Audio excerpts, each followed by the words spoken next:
In this first video on this science and research lecture, I'm going to focus more so generally on the scientific method and what we would consider science in and of itself. In terms of how we define the process of becoming a scientist, to be a person who does science, the idea is that there's going to be different ways that you approach questions and ideas in your life. There's going to be a different way that you think. You're going to think about research designs and identifying scientific questions differently. You're going to behave differently in your pursuit of knowledge. The idea that your inferences should be grounded in empirical evidence, that we conduct our own statistics and we design studies. And additionally, there's a unique way that we communicate our results and write. The goal of this course is to help you acquire skills in all of these veins, to think critically and scientifically, to be able to accomplish the actions of scientific pursuit, so creating empirical scientific research studies within the context of psychological sciences, and we're additionally going to focus on how we can clearly, professionally, and scientifically communicate our results in a written format. The real key in thinking about what science is the idea that it's all about the pursuit of knowledge. We can pursue knowledge in a multitude of ways, and I'm going to cover in this lecture not just how we can scientifically pursue knowledge, but all the other ways that as lay people and non-scientists we might pursue knowledge in our own lives. We can't do scientific endeavors all the time, 100% of the time, to guide our knowledge and behavior, but the idea is that if we're thinking about science, we want to be very specific about the way we approach the pursuit of knowledge. This simple optical illusion illustrates a couple points that I think are valuable going into this process of thinking about science. The idea is that we want to think really critically about things like our own perceptual experiences. Anyone who's familiar with this optical illusion can tell you that the basic heart of this illusion is that the two center lines, here and here, appear to be different lengths because of the arrows that surround them. Your sort of perceptual system has these cues to make you think that this top line is longer when in fact, if you were to measure them, they're actually the same. So this demonstrates a few things. First is that we might have some initial snap judgments, and they may seem perfectly valid and true and objective, but the idea is that we need to question our assumptions and think critically about how we can be a little bit more objective. Someone who's thinking objectively says, I don't just want to eyeball these two lines, I want to actually get out a measuring tape and I want to figure it out. Another point I'd like to highlight here is the idea that this idea of perceptual experiences, we can't discount that subjectivity is inevitably going to be a part of our interpretations, even when we're trying to think critically and objectively and scientifically. The idea is that two people looking at the same evidence can really see and interpret different things. And so despite the fact that science is all about trying to distill out our heuristics and our biases and our subjectivity, at the end of the day, we can't quite ever do that. We can try our best to come to a consensus for how we can be objective, but you can never fully distill out our subjectivity and our impressions, and they will naturally inform even our scientific conclusions. But this whole idea of how do we think really critically and theoretically about the pursuit of knowledge comes from actually a field of philosophy that's very important to the development of the scientific method. Since science is all about the pursuit of knowledge, the idea of what is knowledge in and of itself and how can we attain it is sort of fundamentally linked to the idea of the theory of science. You really couldn't have science without this vein of philosophy. So this field of philosophy called epistemology is really all dedicated to these theoretical questions of the nature of knowledge and the ideal ways to pursue it. So anytime someone is theorizing as to whether or not we can ever be certain, or if we can come to a consensus, or if it's even possible to know something with perfect certainty, these are valuable questions. The idea that we want to rely on our objectivity and we want to come to conclusions that are based on communal consensus and thus reflective of objectivity. The idea is that science really is predicated on the idea that there is objectivity and there are things to be discovered, but it's also predicated on the idea that our amount of certainty needs to necessarily be relative and needs to be tied to the evidence that we have in front of us.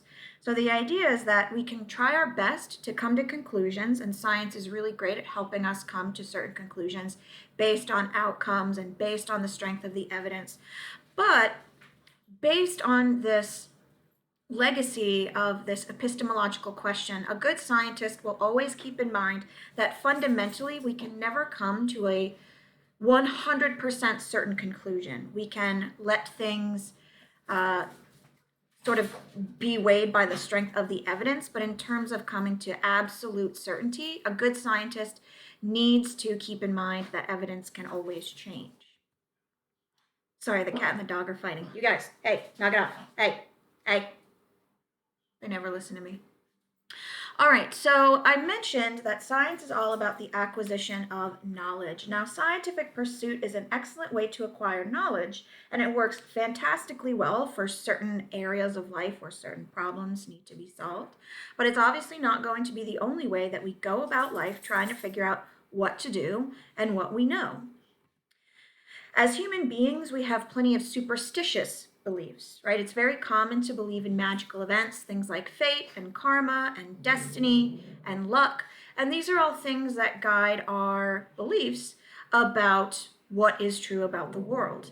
Now, you might think to yourself that superstition is incompatible with scientific belief, but it's really not. They're just two different sorts of arenas of trying to explain things. If you're trying to explain your beliefs about certain factors that you can't quite see or pin down, something like the belief in a system of luck or karma, science is never going to really be able to explain that for you. But if that's a belief system that helps guide what you believe to be true in your behavior, then it's a perfectly valid belief system. Intuition. This is something that feels a bit less superstitious, but at the same time, it has a similar feature with superstition in that we can't necessarily ever pin down scientifically where exactly our intuitions came from, because intuition is basically going to be our gut reaction. So this is when you gain knowledge without being consciously aware of where it came from, those sort of first gut impressions that you have of a new person or of a new situation. So intuition guides a lot of human behavior because a lot of the times we just sort of don't have the time or the energy to spend time empirically going over the evidence in any particular scenario. Sometimes we just rely on our guts, right? Should I take this new job? Should I move to this new city? Should I break up with my significant other? These are all things that you can try and evaluate them scientifically with a checklist of pros and cons and empirical evidence. But really, human intuition does just fine for a fair amount of arenas. Reason and logic, again, feels even a further step away from superstition and to be more concrete and reasonable than intuition. But this is an interesting one. Reason and logic, you might think are the same thing as science, but they're really not. Logical discourse is reasoning through a series of facts to come to a conclusion. If A, then B.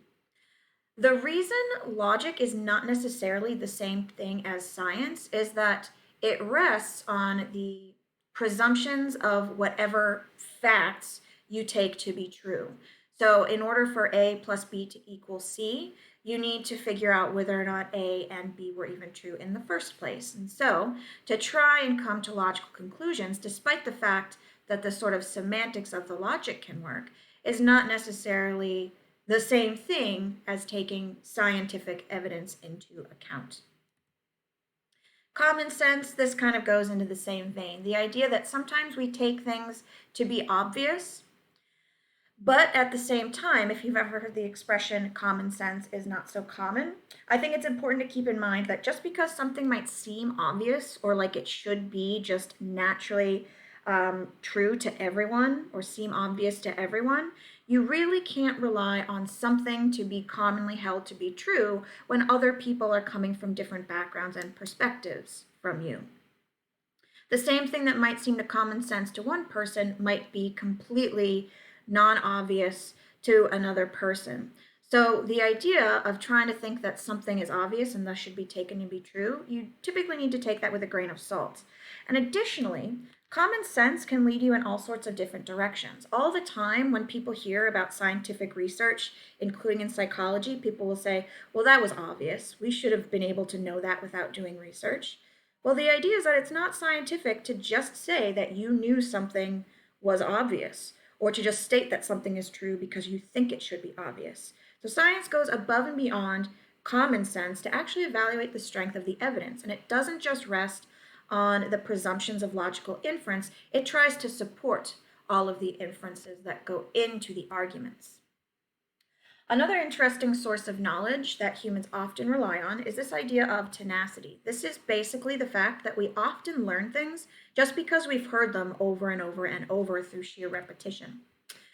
Now, this is a really hard source of knowledge acquisition to sort of help undo within individuals.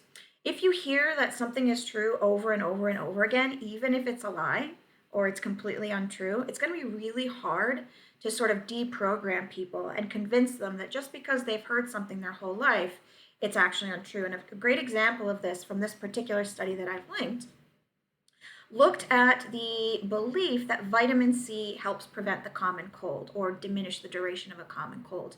This is something, I don't know about you guys, but I know I heard this constantly growing up. If you're starting to feel sick, drink some orange juice. It'll make you feel better. The science is pretty clear. There's a pretty broad consensus that vitamin C really does nothing to help you with your common cold in terms of making the virus go away quicker or to prevent it from happening. So in this particular study, the researchers were trying to present participants with the evidence that contradicts the false belief that vitamin C prevents the common cold. But even in the face of empirical scientific evidence, people could not be unconvinced because it was just something that felt so true just through this process of sheer repetition. So this is something we definitely have to be very wary of. The idea that something that is merely repeated over and over and over again will be taken to be true, and it's really hard to convince people otherwise. I would say on this point, it's always valuable to think if somebody is repeating a message sort of ad nauseum to you, to think about what they're trying to convince you of. And then just a couple more before we get back to this idea of scientific knowledge. We often get our knowledge from sources of authority. So not all of us are experts in all things.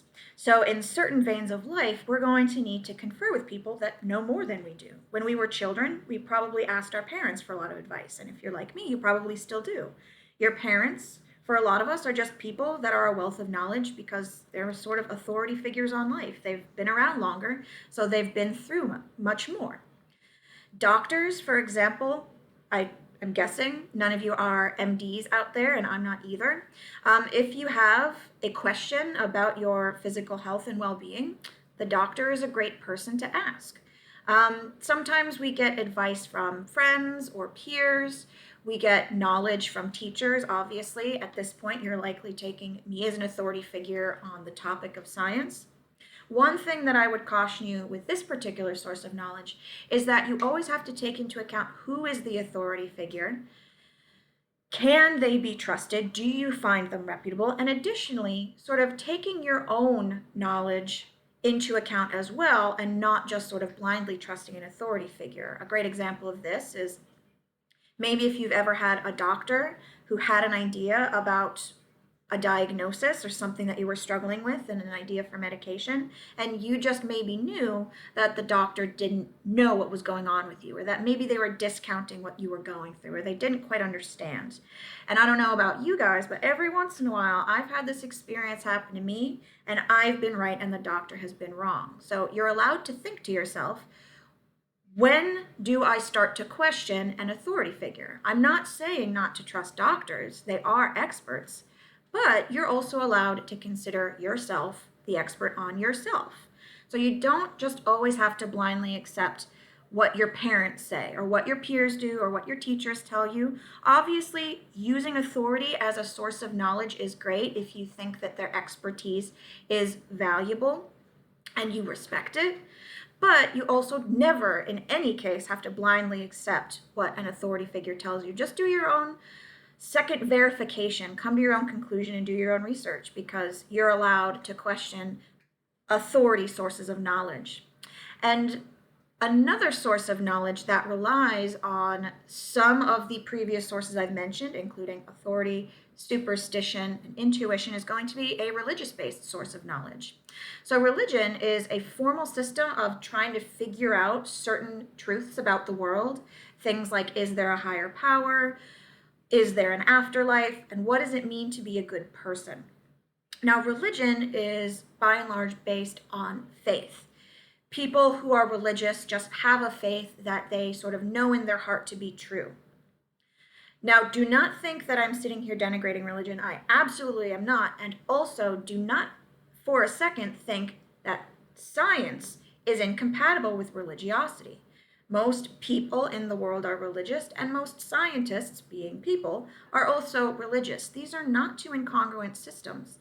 The idea is that a religious system is going to give you knowledge about different sorts of aspects of reality than science does, right? Science is really based on what our current technology is capable of doing. Can't tell you about the afterlife. It just can't do that. There's no such thing as a scientific idea of what does it mean to be a moral person, because that's something that is a little bit more faith-based. So there are certain things that science just can't tell you about. And that doesn't mean that those questions are worthless or have no value. These are questions about the meaning of life and why we're here. And if religion is a valuable source of knowledge for you in that capacity, then it's an absolutely important source of knowledge that you should feel free to rely on and not consider it incompatible with your scientific pursuit of knowledge.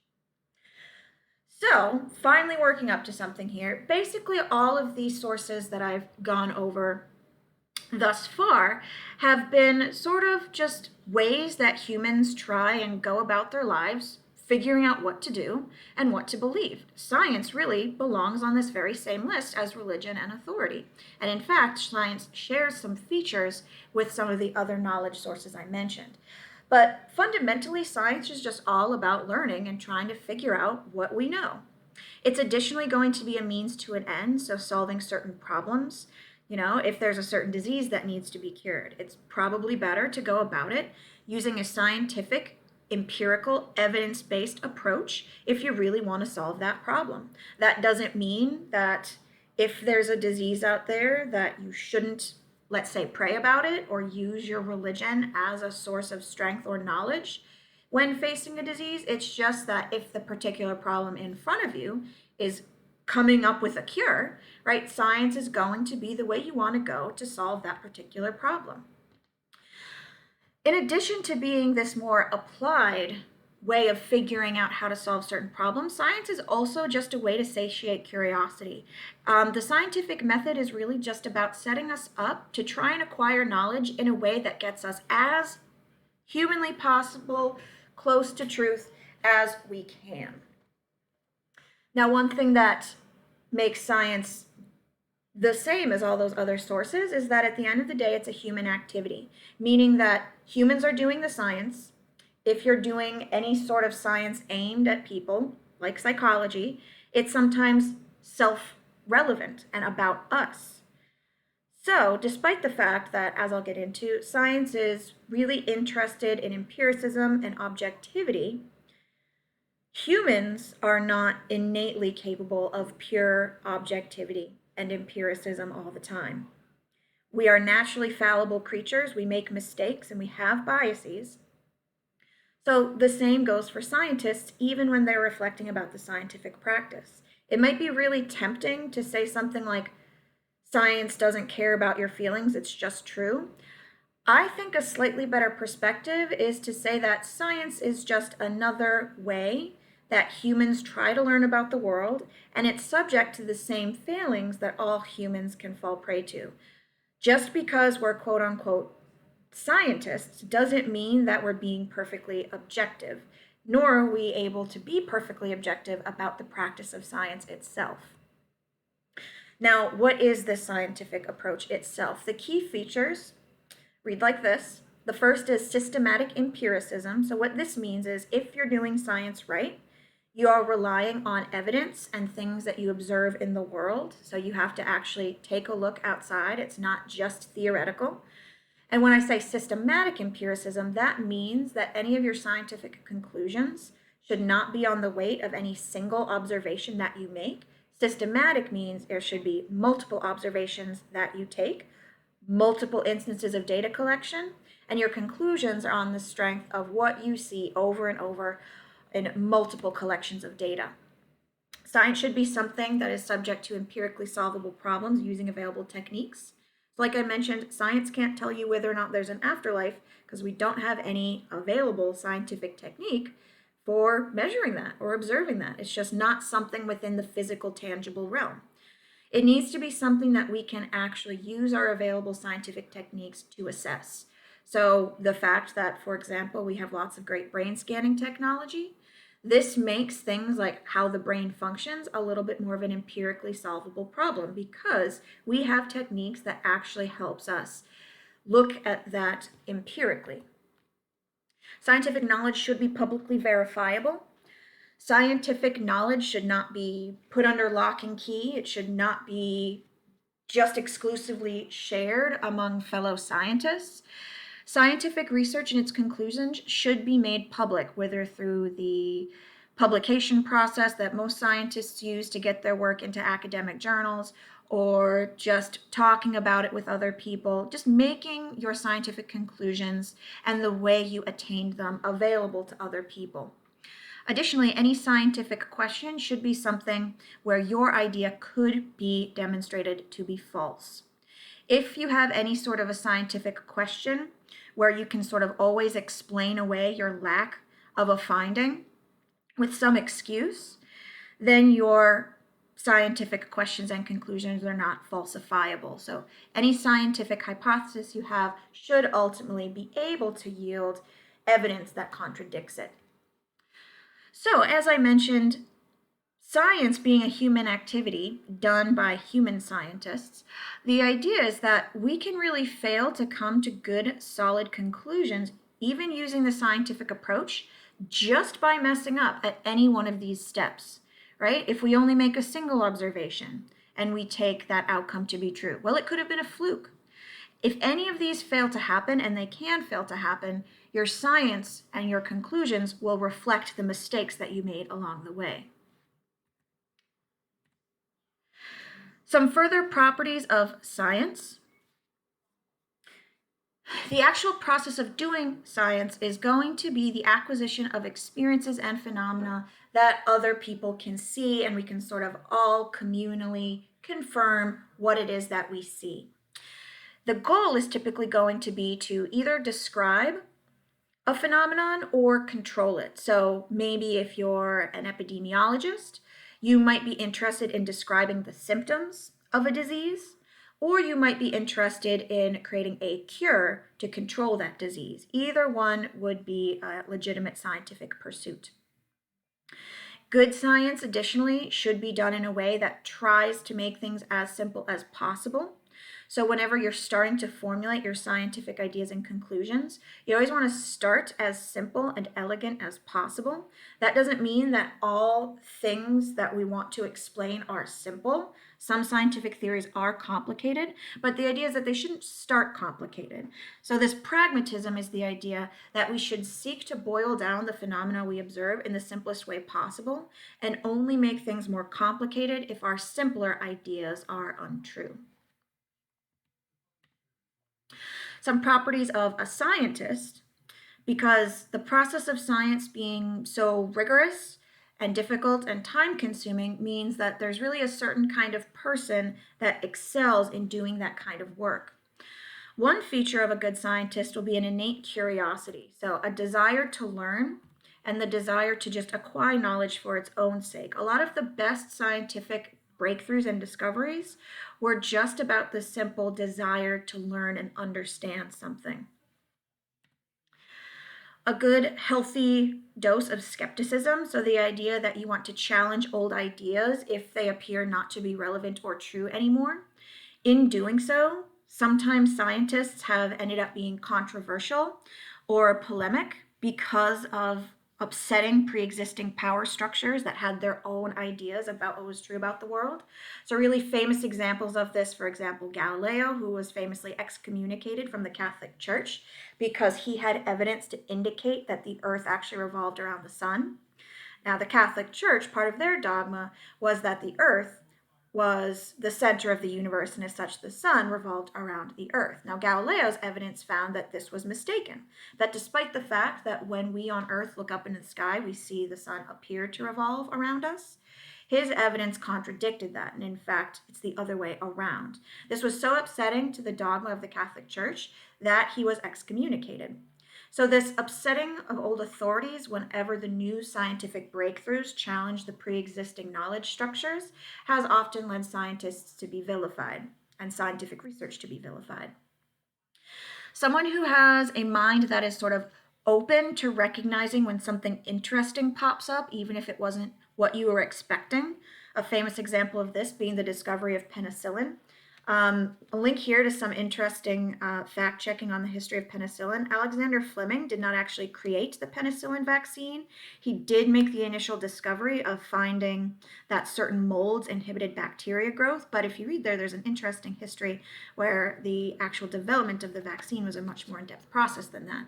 But that really important breakthrough wouldn't have been possible if there wasn't that first kind of light bulb moment where he was willing to see something valuable and interesting, even if it wasn't what he was prepared to see.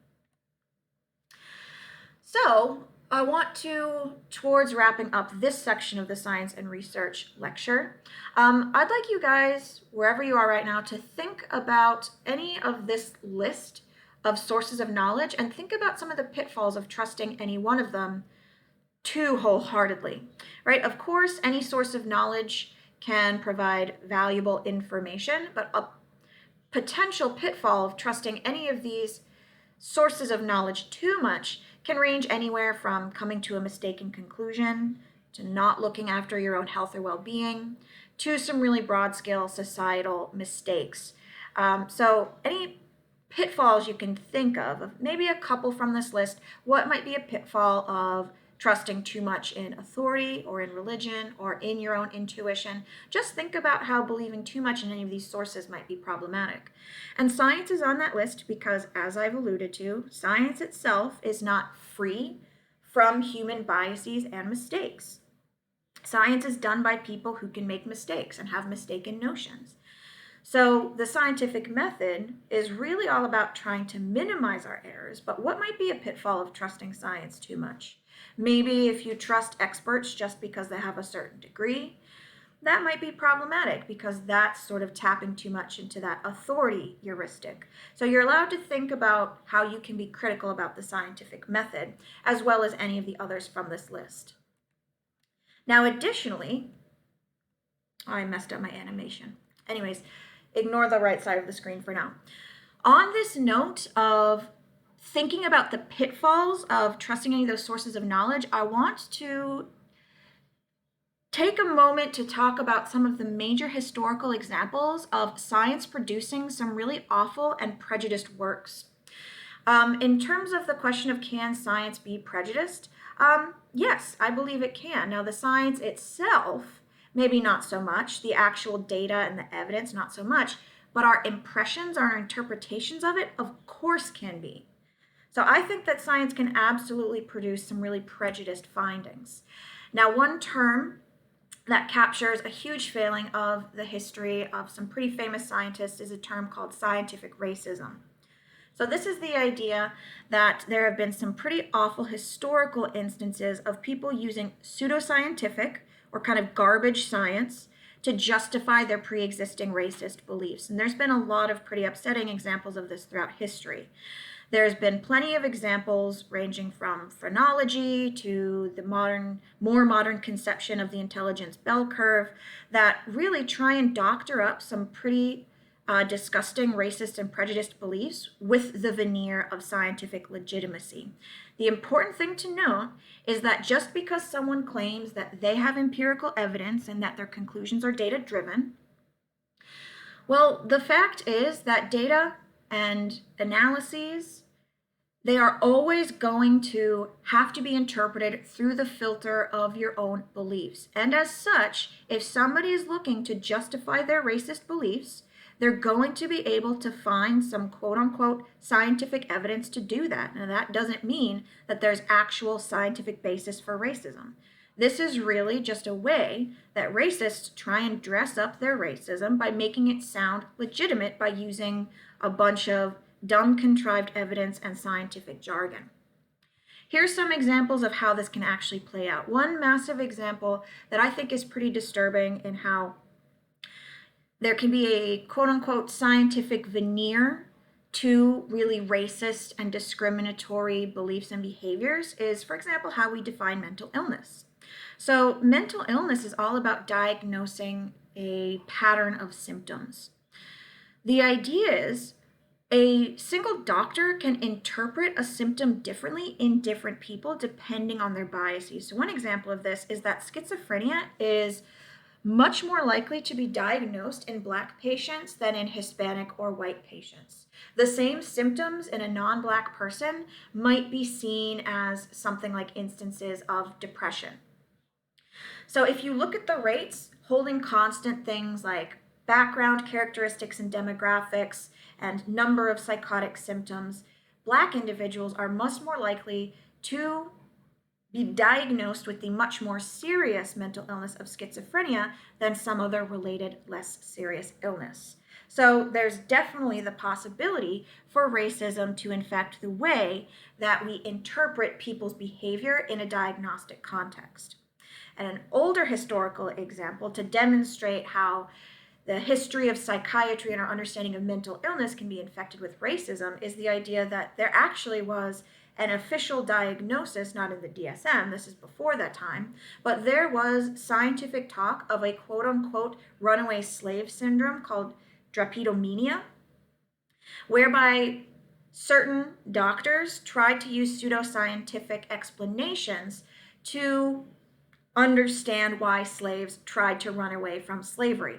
Now, the more parsimonious explanation of maybe slaves just didn't want to be slaves, right? That interpretation did not kind of jibe with what these racist doctors wanted to believe. And as such, they contrived an entire mental illness to try and consider runaway slaves just being mentally ill and not just being fundamentally deprived of their rights and freedoms.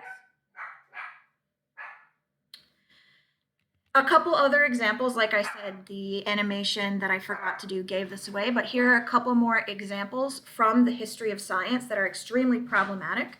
If you're familiar with this term eugenics, this is basically any quote unquote scientific idea about ideal genetic makeup. So eugenics has a really, really controversial and terrible history with, for example, forced sterilization of people with certain disabilities or of people of color or Black individuals in the United States, for example. The idea is that certain proponents of eugenics throughout history were interested in what they called public health, but really they were just interested in, for the most part, racial purity.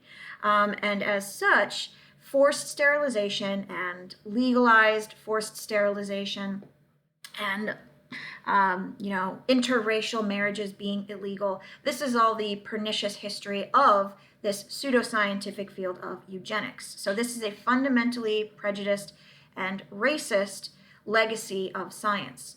And here's one that I'm guessing not too many are familiar with, but this is an example that highlights not just how science can be racist, but how it can also be misogynistic. If you were to look into the history of the field of gynecology, there's a really troubling history there. The quote-unquote father of gynecology did all of his foundational research experiments on enslaved Black women. So really, that's an entire field.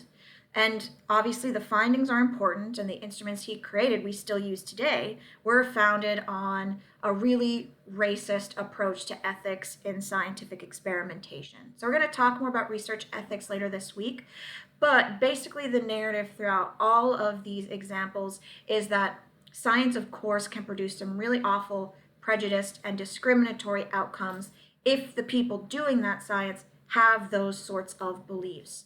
So there's obviously the capability for science to have some really problematic outcomes. So just because something is quote unquote scientific, do your own research into it, look further into it, because even science is not immune from some of the worst parts of human nature.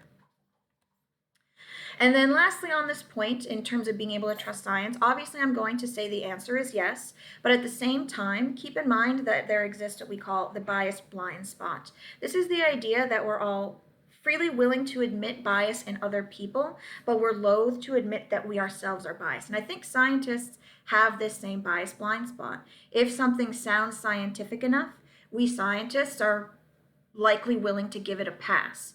And we're not going to want to admit that we have this bias in our own favor.